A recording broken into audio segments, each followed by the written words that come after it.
আজকে আমি দেখাবো আমার ককাটেলের কি কন্ডিশন। পাখিকে সুস্থ রাখার জন্য এ ধরনের খাবার অবশ্যই দিবেন।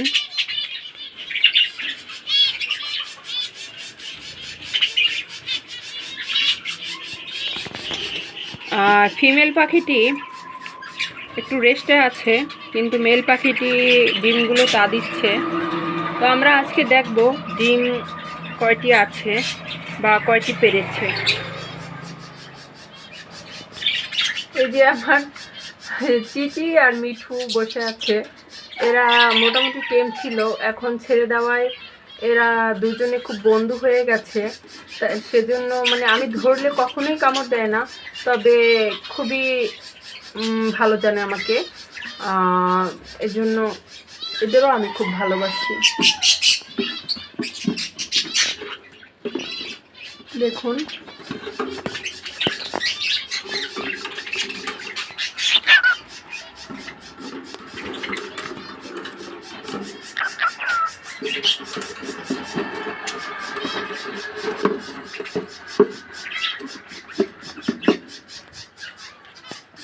জানি না দেখা গিয়েছে কিনা, সেজন্য আমি বক্সে মোবাইল ঢুকিয়ে দেখবো।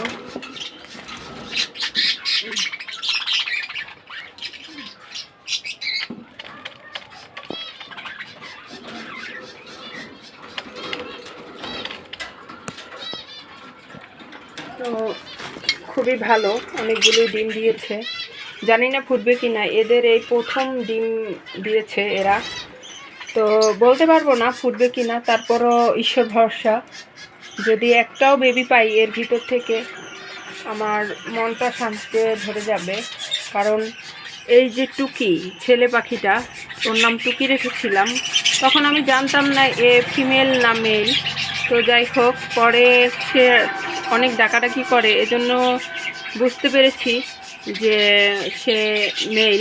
তারপর তার জন্য ফিমেল পাখি এনেছি। তো দীর্ঘ 7-8 মাস আমার কাছে রাখার পরে দুজনে জোড়া নিয়েছে, এবং বক্স দেওয়ার পরে তারা ডিম বাচ্চা করার জন্য প্রস্তুতি নিয়েছে। তো আপনারা দেখতে পেলেন। আর এদের জন্য আশীর্বাদ করবেন, আমি যেন দিদা হতে পারি। তো ভালো থাকবেন, সুস্থ থাকবেন। আর টুকির ভিডিও আপনারা দেখেছেন, আপনারা জানেন টুকি কতটা টেম ছিল। তো এখনও টেম, আমাকে কখনোই সে আঘাত করে না। কিন্তু পাশের ফিমেল পাখিটা খুবই অ্যাংরি, তো সে কিন্তু অনেক আঘাত করে আমাকে। তবে এজন্য আমার কোনো দুঃখ নেই। এদের কাছ থেকে যদি আমি একটা বেবি পাই, আমার মনটা ভরে যাবে খুশিতে।